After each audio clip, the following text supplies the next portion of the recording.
The Fable of the Dragon Tyrant. Once upon a time, the world was tyrannized by a great dragon. The dragon stood taller than the largest cathedral and was covered with thick black scales. Its red eyes glowed with hate, and from its terrible jaws flowed an incessant stream of evil-smelling yellowish slime.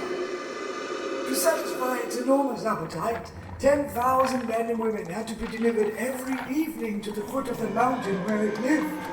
The misery inflicted by the dragon tyrant was incalculable. In addition to the 10,000 gruesomely slaughtered each day, there were mothers, fathers, wives, husbands, children, and friends who were left behind to grieve.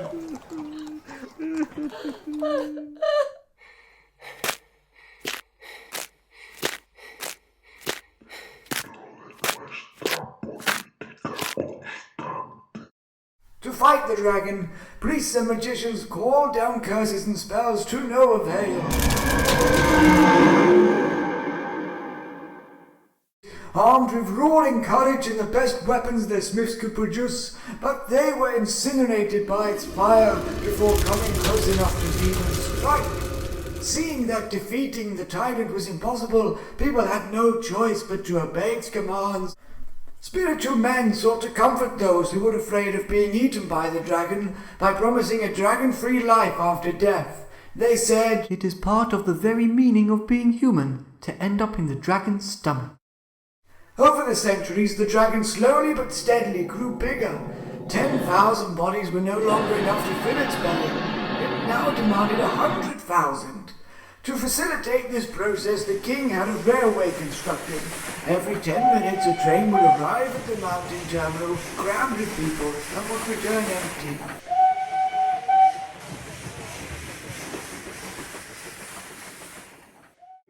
There were registrars who kept track of whose turn it was to be sent, collectors who would be dispatched in special carts to fetch the designated, clerks who administered the pensions paid to families who were no longer able to support themselves, and comforters who would travel with the doomed, trying to ease their anguish with spirits or drugs. Dragon-related expenditures, already accounting for 1/7 of the economy, were growing even faster than the dragon itself. Over time, many wondrous tools and systems were developed. Some of these devices made it easier to generate and try out new ideas. One of the sages went so far as to predict that technology would eventually make it possible to build a contraption that could kill the dragon tyrant. He demonstrated that the dragon's scale could be pierced. Engineers calculated that a large missile could penetrate the dragon's armor. However, the manufacture of the materials would be expensive. A group of Dragonolgists sent a petition to the king asking for funding to build the anti-dragon missile. Regrettably, when the petition was sent, the king was preoccupied with a tiger which had killed a farmer and disappeared into the jungle. Over the passage of time, the king's army had killed 163 tigers. However, the petition was sent again. Unfortunately, reports came in that a village was suffering from a rattlesnake infestation. The king rode off to defeat his new threat, and the anti-dragonist appeal was filed away under other dusty petitions that had been sent to the king. The anti-dragonist resolves to take the matter to the people. They travelled around the country and gave public lectures, explaining their proposal to anyone who would listen. At first, people were skeptical. They had been taught that the dragon tyrant was invincible, and the sacrifices it demanded were a fact of life. Yet when they learned about the missile, many became excited, and soon citizens flocked to the anti-dragonist lectures.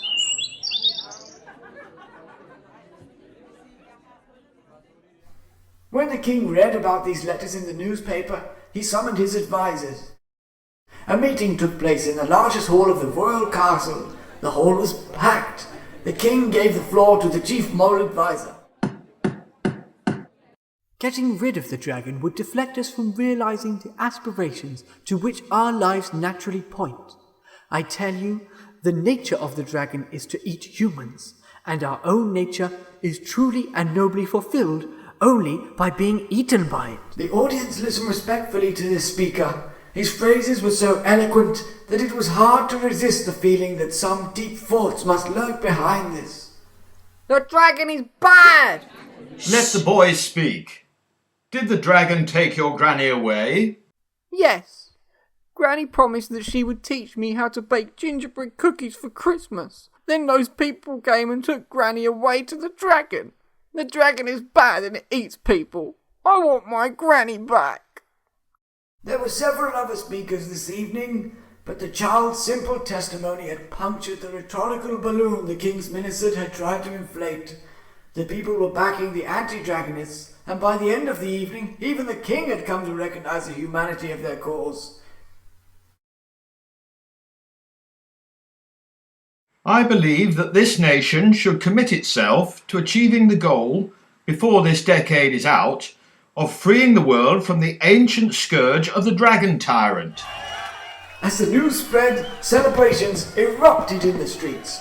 Dracocide became the #1 priority. Mass rallies raised money for the project and urged the king to increase the level of state support.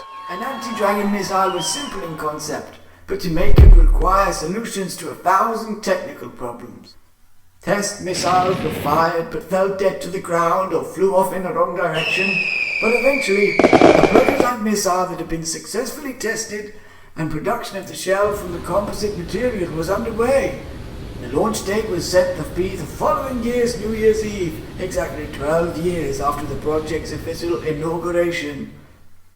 The day was cold and overcast, but there was no wind, which meant good launch conditions. The king was observing from a platform close to the launch pad. Large numbers of the public had assembled to witness the great event. The last train! The last train! Stop the last train! Please! Stop the last train, please!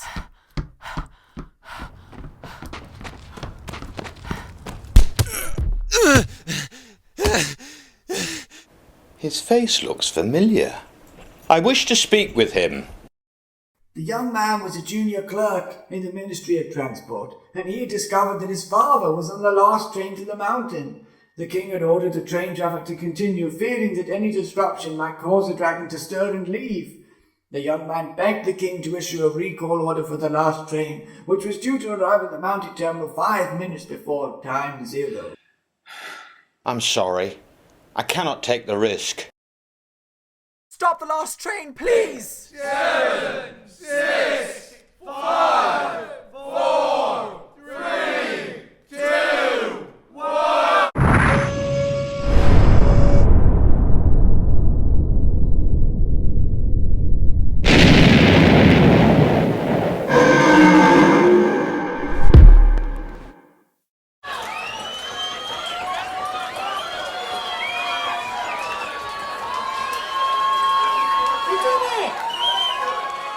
Yes, we did it.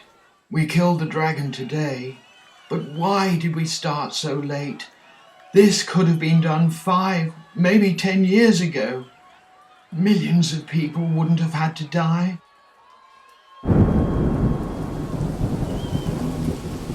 Forgive me.